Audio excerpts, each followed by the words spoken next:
check 1 2 1 2. We live, baby. Come on. That's right. Okay. Can you hear me now? Oh, let's go. It's your boy Big Chew, the voice of the beat. You know what I won't blaze up. Come on, blaze up. It's the beat for me. Wow, wow, wow, wow, wow, wow, wow, wow, wow, wow, wow, wow, wow, wow, wow, wow, wow, wow, wow, wow, for your guy, for your B-O-Y. Drop it for your guy, for your B-O-Y. Do it for your guy, for your B-O-Y. Come on, baby, we live. For your boy. For your boy. Hustle for your boy. Fix it for your boy. Drop it for your,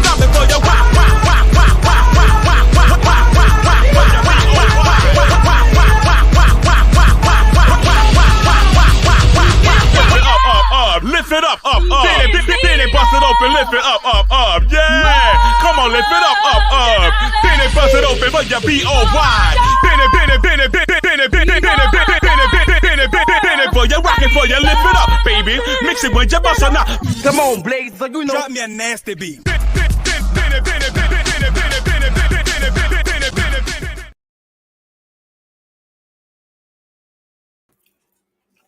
Hello. Sorry, I'm late. Listen, I've been up cleaning up. I had to take Mardi Gras down around here and put up what's the next Easter, girl. Not only that, while I was doing that, let me put my little banner up or whatever. While I was doing that, I got caught up finishing up Who the F Did I Marry? Now let me tell y'all something. Shout out to Yanni over there on YouTube. Shout out to Yanni. I first saw this story on her page. I ain't gonna lie. I saw it on her page and I was like, oh, let me watch it. And I watched like an hour of it. And then I was like, I'll come back. So behind the scenes, it was a guilty pleasure. You know what I'm saying? But girl, when I seen it was trending on Twitter, I said, okay, yeah, got it. So now I need to talk about it because it's not just a TikTok thing. It's everybody, you know? So that's what we did. Well, that's what I did. So I was listening to that while I transformed the house, child, outside and in. It was a time. Girl, went to the stove, got some stuff, made me a chicken and shrimp stir fry, girl. It's good too. It's so good. But in the midst of that, I started this series, right? Well, I kind of finished it up, right? So we got a lot to discuss when it comes to that. So again, I'm sorry I'm late. Yes, Shundi, it is ridiculously crazy. Do you understand me? I hope a friend has hit the like button. Ain't as many likes on here as the people around here. So I really hope you all, a friend, has hit the like button. You know what I'm saying? It's free. It's free 99. Yes, I did. Look what I did, y'all. So I was on the phone with my friend, and my friend was like, I was like, what can I make with shrimp? Because I had took them out. And she was like, why you don't make a stir fry? I said, well, yeah, I could do that. So she told me to get some sticky rice. And I got some fresh green beans, some zucchini, some yellow peppers, green peppers, onion, mushroom, tomatoes. What else I got up in here? Shrimp, chicken. And I put some of that orange sauce in there. Broccoli. Girl, when I put that orange sauce in there, to die for. You know what I'm saying? So shout out to everybody. That food was good. I ain't gonna lie. I was over here eating before I came on here, girl. I got too much of it though. It's just me. Saint can't eat nothing. So, you know, we struggle with that. Also, no, I ain't gonna say that because that's personal. I ain't gonna say that. But we're gonna discuss a few of y'all faves. You know what I'm saying? Yes, she did, friend. Oh my God, the amount of red flags, this lady. Oh my God. We'll get to it. Yes, Beverly. Thank you on Facebook. Please hit the like button if you haven't already. Please hit the like button. Now, let me say this, y'all. Before we get into that, I want to let little housekeeping. Number one, hit the like button. Number two, we will be doing Love and Hip Hop Atlanta and Miami tomorrow. I was busy. I couldn't come home another day. Mind you, yesterday was my first day back, even from New Orleans, because I came here, switched out clothes and, you know, from the suitcase and went straight to my man's house. So this is my first day back. Well, yesterday was. So I had to, you know, spring clean, and I've been gone almost 2 weeks. You know what I'm saying? We got to spring clean around this mug, and I had to take Mardi Gras down and get Easter up here. You know what I'm saying? So Where was I going? Okay, listen. Before we get into who the F did I marry, we're going to discuss a few of y'all faves. Beyonce song, number one, Texas Hold'em, Texas Hold'em, whatever she be saying, that bitch number one. Shout out to B. Yeah, we taking country music back. Like I said, I'm starting the movement. Black people, everything that was ours, we need to take it back. Say what I said. I don't give a good goddamn if you don't like the song. I don't give a good goddamn if you don't like Beyonce. It's a statement at this point. So, you know, the clears are known to be colonizers. So let's go ahead on and take, hey, Princess Ross, let's go ahead on and take our things back, okay? Let's do that. Also, we're going to get into another one of y'all faves, tickle bitties. I sign bitches with the tickle bitties. Tickle bitties. I sign bitches with the tickle bitties. Y'all know who that is? Girl, they dragging her on Instagram and on Twitter, girl. Nicki Minaj, girl. Nicki Minaj is now trying to elect the likes of what's the man name? Oh, Cat Williams, girl. They trying to make it a comedy / music tour. And I say, now y'all got to stop now at this point. Y'all got to stop at this point. Now, y'all, if I come to see a music concert, don't get me wrong, I would love to see Cat Williams, but come on now. Girl, she around here trying to solicit the help. The people is around here saying the ones that's not Barbs. I didn't say Barbs, so don't come over here dragging me. I'm just telling y'all what they said. But the people that's not Barbs is over there saying that she desperate. I didn't say it. I'm just telling y'all what they said. So don't come over here dragging me, because I'm just telling y'all, I'm here to report the news and tell y'all what they said. Also, we have Young Thug. They play recordings of the man basically saying that Young Thug pow somebody down there in Atlanta. I don't know if this is going to be the straw to break the camel's back, since Fanny is out there tricking off. She just said black women back. You know what I'm saying? And then also we got, who else I had on there? Who else I had? Oh, DC Young Fly lost his bag, and he around here asking people, saying that he had his valuable things in there, such as his baby mama's death certificate. Now, I have questions about that. We're going to get into it right now, because I need to get to who the F did I marry. I have cliff notes, because I know that at the end of the day, it's 50 parts. So we're going to get to that, but I got cliff notes so we could talk about it. We're going to look at a few videos. Hey, what's going on?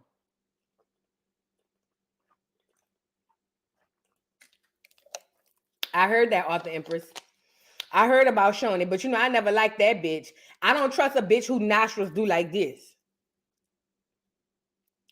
Something about a bitch, when you look at them head up and them nostrils, you can see up them nostrils head up, like you ain't under them. Like, it's one thing if I lay like this, you can see the nostrils. But it's something about a bitch, when you straight face up to them and them holes that you can see under that, you can see that whole brain from up in here. Never trust a bitch like that. See what I said. Never did. I always looked at them special, you know, a little different. You know, but that's just me. Don't pay me no mind. That's just me. But anyways, nigga said, no way, y'all is crazy. Fanny, what you talking about, Willis?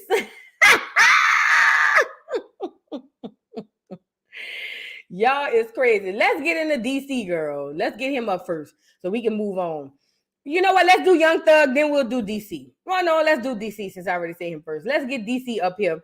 DC said he done lost his bag. He said he don't want nothing back but the bag, because his baby mama's death certificate was in the bag and he need his bag back. That's what DC said. Let's go take a look at DC La Uglies. From this video, bro. I just want my book bad. It just got some personal belongings in that motherfucker. You feel me? Some personal belongings in that motherfucker, bro. Really wasn't no money in there, it wasn't nothing. It's just the personal shit that's in there. You dig what I'm saying? I really hate that I gotta do all this shit, bro. Bro, just bring me my bag, bro. Just bring me the bag, bro. The bag got my girl death certificate in it. It got personal belongings in it. I just need the bag, bro. I just want the bag, bro. Really just bring it back with everything in, because there wasn't nothing in it. Just Bring me back. Listen, I really was trying to refrain from this video, bro. I just want my book bad. It just got some personal belongings in that motherfucker. You feel me? All right, y'all see this ugly ass nigga. Let me say this. First and foremost, rest in peace to the beautiful young lady, Jackie O, who lost her life tragically going to get plastic surgery. I hope that helped a few you bitches decide not to go lay down on the table. I know I say go lay down, but I would never encourage somebody to go lay down on the table. So I hope it encouraged a bitch or two out here in Americas, in the world, to not go lay down on the table. It's the first time I'm going to tell somebody, don't go lay down. Now, do what you want. Your body, your choice, bitch. I ain't trying to tell you what to do. But what I'm saying is, this is the first time I was running around here saying, don't go lay down. Do you get it? All right, cool. So shout out to that beautiful young lady. Secondly, sir, why in the entire FUCK is you carrying around important documents such as your baby mama's death certificate at a show? I need somebody. See, this is why, and now I understand why our mamas held our birth certificates, our social security cards, and all of our pertinent information till we was 40 or till we got married. Now I understand. Now I understand why all this shit still under the mattress. You see what I'm saying? Why is you running around carrying this type of ugly ass shit around? This does not make no sense. Right, Asia. Then he got it in a book bag. Just, you know, you got the dough in the hold 'em. Dough in the fold 'em. He just going on about his day. Negro. Why you ain't gave that to your mama or put that in a safe or something like that? This does not make sense. But like I said, now I see why your mamas be having all your information till you get married. And if you don't get married, she gonna have that shit to you, to either one of you or her go. I see why. You know what I'm saying? Because this just doesn't make sense. Third, I don't know if they stole a bag, if they found the bag. I don't know what's going on. Now, granted, death certificates, you can get another copy of it. You know, tomato, but just the fact that type of information, you know what I'm saying? Maybe that's the fact that type of documentation you carrying around in a book bag, that's, child, if he want her to feel like she with him, he could have did a lot of things, but a piece of paper, a death certificate, I don't know, y'all. He could have got them little pictures. You know how they be having in the little chains. I just feel like it's a few things. Those type of documents you want to keep secure. Those type of things, you know, people could go get doggone fraud. You know, shout out to Simon Goodbye. What his name is? Goobity. What's his name? Porsche old man. You know, no shade. If you're Nigerian and you're on here, this is not to you. But they say y'all master scammers. Now I'm saying that to say enough for one of the Simon people to go get the death certificate and go get a doggone life insurance and go cash out. You know what I'm saying? Because that's all you need is a death certificate. Who is carrying that type of stuff around? Shout out to the Nigerians, though, you know. But ultimately, he's looking for his bag. He said he ain't had nothing in there. But if y'all found the bag, please bring him. Nigga said not enough for Simon. Sound about right, Yusuf. Sound about right. It really ain't. Simon is a big fish type of African. See, that's small fries to Simon. You right. I'm tripping. You know what I'm saying? Anyways, yeah, he can, but it's just you don't want that type of documentation in somebody else's hand. But anyways, my parents' DC is in the file cabinet in my home. That's what I'm saying. That's something. Come on now. You just don't have that just hanging around. Oh, I got it in my book bag. I'm about to go to a show. Girl, what? Moving on. Maybe so. Because let me tell you something. And this is just my opinion, and I don't want to stay on it because I know when I want to talk about it, I stayed clear of it because I was scared. But now I ain't scared of you motherfuckers. Now I'm going to say what I won't say. I feel, and I'm going to say what I got to say, he ain't never loved that woman. I feel like he treated her shitty according to what I seen when she was him. He treated her like crap. He talked to her crazy. He disrespected her on platforms in front of people that we don't know. Whatever they do behind closed doors, play and all of that, that's different. But I watched this man disrespect her while she was here, disrespect her to the point where he's asking for sex on a live while this girl's trying to talk to him. He talked about her body. He's probably one of the main catalysts as to why she went down there and laid on the table. So in my opinion, this is just my humble opinion. See, I was just trying to get my little nose wet back then. So I ain't want to say, too much. But now that I don't give a good goddamn, I'm going to say this part. He never gave a good goddamn about that fucking lady. I don't care how many churn he got. I don't care how many bitches who want a man so bad that they would sit up there and say, that was that man's wife. He never even thought about marrying that fucking lady. At the end of the day, he had them kids with her. I don't know what the motive was behind having them kids. And I'm not saying he don't love his kids. I don't know that to be a fact. But what I'm saying is the nigga was a little bit too upbeat for me at the funeral. I don't care. I don't care if a nigga out here telling me, everybody grieve different, not black people. Let me say that part again. Everybody grieve different, not black people.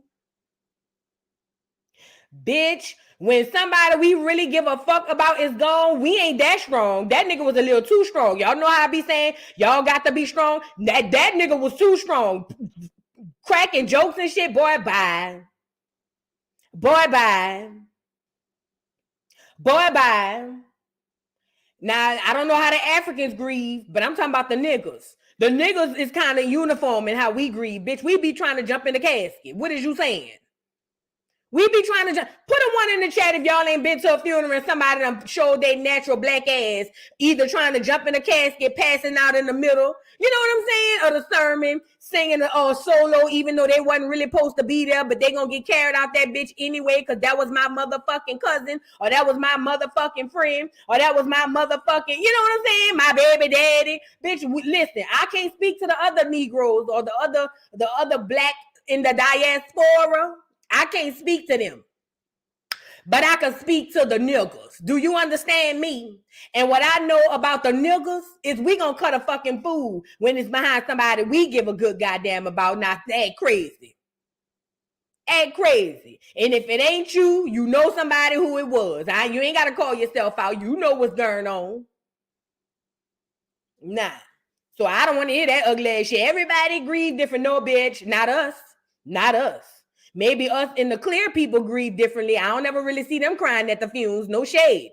But I seen the funerals all. I done been to them. I done been around them. I done seen them on TV. I don't hardly never see nobody cry. They kept their ass in there. They put the picture up. The casket closed. The priest said what he got to say.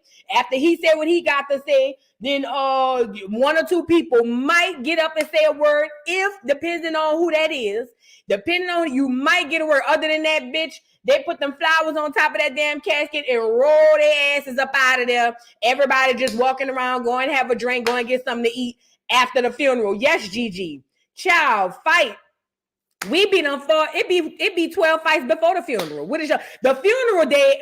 Most of the people already fought. Now for the funeral, now you fighting the people who you didn't catch before the funeral. You know, girl, please. Girl, please. Girl, please. Girl, please. I don't want to hear that ugly ass shit. We grieve different. You a motherfucking lie. You lying to me. Not niggas. Maybe the Africans versus the niggas, but not the niggas. Say what I said. So at the end of the day, oh yeah, measure man, 1 hour, please. You know how they get you? This one I always do the church thing and I leave. This one oh yeah, Gigi. Oh yes, Gigi. We get ignorant at the home going. See, after they finish the program and they say, hey, anybody want to say something? Y'all got 5 minutes apiece. Bitch, church thing, I'm out of here, bitch, because I already know this is an extra hour and a half. Because everybody in their mom got something to say, bitch. You got people in the crowd smacking their teeth. They ain't even like this bitch. And look at her. Then people know who that is. That's his third baby mama. No, girl, that's the girl he was with when he was with the baby mama, the 4 baby mama. But see, she said the child that she got for him, but everybody's saying that baby don't even look like him, bitch. You know what I'm saying? Come on now. I don't give a good goddamn what part of America you're from. If you're Negro, you know I ain't lying. You know what I'm saying?